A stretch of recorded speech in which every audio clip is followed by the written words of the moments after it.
The human eye has this film inside that actually captures the light and forms the images and sends these images to the brain. So this film is called the retina. So just like the coconut meat, the retina is stuck on the inside of the eyeball. In the middle of the eyeball, instead of coconut water, you have this gel.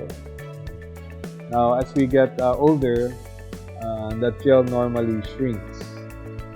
And normally the gel will just separate from the retina. But in some unfortunate individuals, the gel is very well stuck to the retina, and as it shrinks, it actually pulls the retina and causes the retina to get torn or to come off. So when the retina comes off, we call this retinal detachment. The usual cause is aging. So as you age, the gel in the middle of the eye starts to shrink. And then if you're an unfortunate individual where the gel has an abnormally tight adhesion to the retina, then instead of separating from the retina, the gel will pull the retina off. And that's the most common cause of retinal detachment. Other causes will be in patients with diabetes. These patients will develop abnormal blood vessels that can grow on the surface of the eye, and eventually these blood vessels will form scars, and the scars can contract and cause the retina to get crumpled and to separate from the wall of the eye. So the early symptoms of retinal detachment will be patients reporting that they see flashes of light or floaters. So floaters will be like black objects flying around in the center of your vision, like mosquitoes or flies. They tend to move together with your head. Flashes represent the gel pulling on the retina. So when the patient moves their head, the gel moves around, pulls on the retina, and stimulates the retina to see flashes of light. The flashes of light will look like lightning or somebody taking a flash picture from the sides. So once you see these floaters or flashes of light, it's generally a good idea to see an eye doctor and get a dilated retinal examination. So the doctor will take a look and see if there's a retinal detachment or a tear.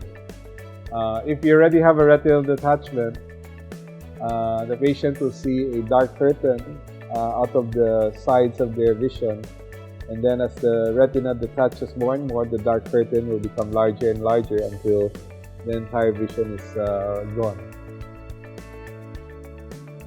So if we're able to detect the tear or a small detachment early, we can use a laser to weld the retina back on. So it's like spot welding. So if it's early and the detachment hasn't reached the center of the vision yet, then we can isolate the retinal detachment. But if a lot of the retina has already come off and the patient's vision has been significantly affected, then we actually have to repair the retina detachment by putting the retina back into place. So this will generally involve a surgery. The surgery will involve removing the gel that pulled the retina off, and then putting either air or oil inside the eye to push the retina back so that it will reattach on the wall of the eye, and then we can weld the retina back on with lasers. So with all the modern instrumentation that's available to eye doctors now, we can repair a retina generally in an hour's time.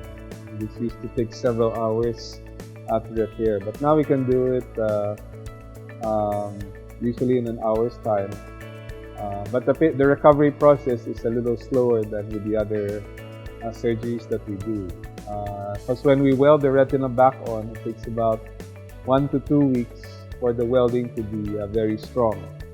So generally, these patients will have to be asked to position in a certain way, like assume a face down position or lie down in a certain position to help with the retina reattaching more firmly.